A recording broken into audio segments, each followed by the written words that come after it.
ನಮಸ್ತೆ Karnataka, welcome back to mask man Kannada channel. ಮಗ ನೋಡ್ಬೇಕಾಗಿತ್ತು ನಿನ್ನೆಯ ಮ್ಯಾಚ್ ಎಷ್ಟು ರೋಮಾಂಚನಕಾರಿಯಾಗಿತ್ತು ಅಂತ.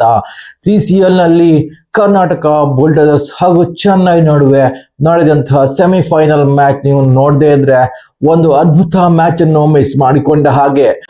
ಈ ಒಂದು ಮ್ಯಾಚ್ ನ ನೋಡ್ತಾ ಇದ್ರೆ ಮೊದಲಿಂದನೂ ಕೂಡ ಮ್ಯಾಚ್ ನಲ್ಲಿ ರೋಮಾಂಚನಕಾರಿಯಾಗಿತ್ತು. ಯಾಕಂತ ಹೇಳಿದ್ರೆ ಬ್ಯಾಟಿಂಗ್ ಆರಂಭಿಸಿದಂತಹ ಚೆನ್ನೈ ಇಡೀ ಪಂದ್ಯದ ಮೇಲೆ ಹಿಡಿತ ಸಾಧಿಸುತ್ತಿತ್ತು. ಯಾಕಂತ ಹೇಳಿದ್ರೆ ಅವರ ಬ್ಯಾಟರ್ಗಳು ಅಷ್ಟು ಉತ್ತಮ ರೀತಿಯಲ್ಲಿ ಬ್ಯಾಟಿಂಗ್ ಮಾಡ್ತಾ ಇದ್ರು. ಆದ್ರೆ ಸಡನ್ ಆಗಿ ನಮ್ಮ ಕರ್ನಾಟಕ ಬುಲ್ಡೋಸರ್ಸ್ ಅವರ ಬೌಲರ್ಸ್ ಗಳು ಮತ್ತೆ ಹಿಡಿತ ಸಾಧಿಸಿದ್ರು ಪಂದ್ಯದ ಮೇಲೆ. ನಂತರ ಬ್ಯಾಟಿಂಗ್ ಗೆ ಬಂದ ಕರ್ನಾಟಕ ಬುಲ್ಡೋಸರ್ಸ್ ಬ್ಯಾಟರ್ಸ್ ಏನಿದ್ದಾರೆ ಅವರು ಮತ್ತೆ ನಿರಾಶೆ ಮಾಡತೊಡಗಿದರು. ನಂತರ ಚೆನ್ನೈನ ಮೇಲುಗೈ ಆಗುತ್ತಾ ಅನ್ನೋ ಹಂತದಲ್ಲಿ ನಂತರ ಮಿಡಲ್ ಆರ್ಡರ್ ಬ್ಯಾಟರ್ಸ್ ಏನಿದ್ದಾರೆ ಅವರು ಕರ್ನಾಟಕ ಟೀಮ್ಗೆ ಆಸರೆಯಾದರು.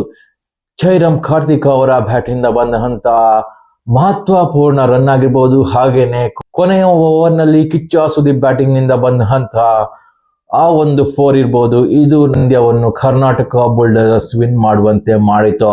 ಈ ಒಂದು ರೋಚಕ ಪಂದ್ಯದಲ್ಲಿ ವಿನ್ ಆದಂತಹ ನಮ್ಮ ಕರ್ನಾಟಕ ಬುಲ್ಡೋಸರ್ಸ್ ಕಳೆದ ಬಾರಿ ಸೆಮಿಫೈನಲ್ ನಲ್ಲಿ ಸೋತ ಅನ್ನು ತೀರಿಸಿಕೊಂಡಿದೆ ಈ ಮೂಲಕ ಅಂತ ಹೇಳ್ಬಹುದು. ಯಾಕಂತ ಹೇಳಿದ್ರೆ ಕಳೆದ ಬಾರಿ ನಮ್ಮ ತಂಡ ಸೆಮಿಫೈನಲ್ ನಲ್ಲಿ ಇದೇ ಚೆನ್ನೈ ತಂಡದ ಎದುರು ಸೋತಿತ್ತು. ಸೊ ಅದರ ಸೇಡನ್ನು ಇವಾಗ ತೀರಿಸಿಕೊಂಡಿದೆ, ಅದು ಕಿಚ್ಚ ಸುದೀಪ್ ಅವರ ಅದ್ಭುತ ಫಿನಿಶಿಂಗ್ ಟಚ್ ನಿಂದಾಗಿ. ಸೊ ಕೊನೆಯ ಓವರ್ ನಲ್ಲಿ ಹೈ ಡ್ರಾಮಾವೇ ನಡೆದಿತ್ತು. ಕೊನೆಯ 6 ಬಾಲ್ಗಳಲ್ಲಿ 5 ರನ್ಗಳು ಬೇಕಿತ್ತು. ಮೊದಲ 2 ಬಾಲ್ಗಳಲ್ಲಿ ಸಿಂಗಲ್ಸ್ ಗಳನ್ನು ತೆಗೆದುಕೊಂಡ್ರು. ನಂತರ ಕಿಚ್ಚ ಸುದೀಪ್ ಅವರು ಬೌಂಡರಿ ಬಾರಿಸುವ ಮೂಲಕ ನಮ್ಮ ಕರ್ನಾಟಕ ಬುಲ್ಡೋಸರ್ಸ್ ಡೈರೆಕ್ಟ್ ಆಗಿ ಫೈನಲ್ ಗೆ ಎಂಟ್ರಿ ಕೊಡುವಂತೆ ಮಾಡಿದ್ರು. ನಂತರ ನಮ್ಮ ಕರ್ನಾಟಕ ಧ್ವಜವನ್ನು ತಮಿಳುನಾಡಿನಲ್ಲಿ ಹಾರಿಸಿ ಖುಷಿ ಪಟ್ಟ ಸಂಭ್ರಮವನ್ನು ನೀವು ನೋಡ್ಲೇಬೇಕಿತ್ತು. ಒಂದ್ ವೇಳೆ ನೀವು ಮಿಸ್ ಮಾಡ್ಕೊಂಡ್ರೆ ನೀವು ತುಂಬಾ ದೊಡ್ಡದಾದ ಕ್ರಿಕೆಟ್ ಅದ್ಭುತ ಕ್ಷಣಗಳನ್ನು ಮಿಸ್ ಮಾಡಿಕೊಂಡ್ರಿ ಅಂತಾನೆ ಅರ್ಥ ಆಗ್ತದೆ. ಇನ್ನು ಚೆನ್ನೈ ಪರ ನೋಡೋದಾದ್ರೆ ವಿಕ್ರಮ್ ಸಂತೋಷ್ ಅವರು 16 ಬಾಲುಗಳಲ್ಲಿ 50 ರನ್ಗಳನ್ನು ಹೊಡೆದಿದ್ರು. ಅವರ ಒಂದು ಬ್ಯಾಟಿಂಗ್ ನೆರವಿನಿಂದಾಗಿ ಚೆನ್ನೈ ತಂಡ 161 ರನ್ ಕಲೆ ಹಾಕುವಲ್ಲಿ ಯಶಸ್ವಿ ಆಯಿತು.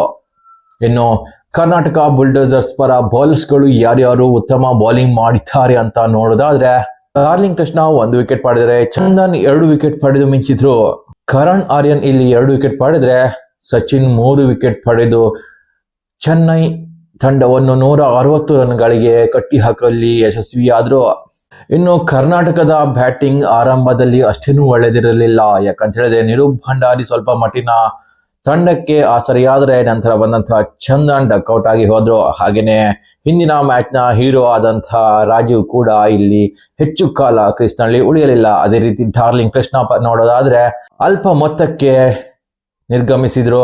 ನಂತರ ಬಂದಂತಹ ಜೈರಾಮ್ ಕಾರ್ತಿಕ್ ಎದುರಾಳಿಗಳ ಬೌಲರ್ಗಳನ್ನು ಸಮಯಕ್ಕೆ ತಕ್ಕಂತೆ ಸರಿಯಾಗಿ ಆಟವಾಡಿ ತಂಡವನ್ನು ಉತ್ತಮ ಸ್ಥಿತಿಗೆ ತಂದ್ರು.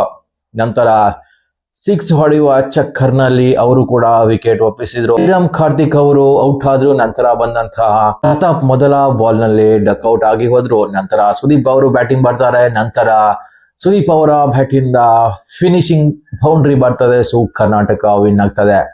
ಇಂದು ಕರ್ನಾಟಕ ಹಾಗೂ ಬೆಂಗಾಲ್ ಟೈಗರ್ಸ್ ನಡುವೆ ಫೈನಲ್ ಹಣಾಹಣಿ ನಡೆಯಲಿದೆ. ಕಿಚ್ಚನ ಕೈಯಲ್ಲಿ ಮತ್ತೆ CCL ಟ್ರೋಫಿ ಬರುತ್ತಾ ಅನ್ನೋದು ಕೂಡ ಕಾದು ನೋಡಬೇಕಾಗಿದೆ. ಸೊ ಎಲ್ಲರೂ ನಮ್ಮ ಕರ್ನಾಟಕ ಬುಲ್ಡೋಸರ್ಸ್ಗೆ ಸಪೋರ್ಟ್ ಮಾಡಿ ನಮ್ಮ ತಂಡ ವಿನ್ ಆಗ್ಲಿ ಅಂತ ಹಾರೈಸೋಣ. ಒಂದ್ ವೇಳೆ ಈ ಮಾಹಿತಿ ನಿಮ್ಗೆ ಇಷ್ಟ ಆದ್ರೆ ಲೈಕ್ ಮಾಡಿ, ಸಬ್ಸ್ಕ್ರೈಬ್ ಮಾಡಿ. ನಮಸ್ಕಾರ.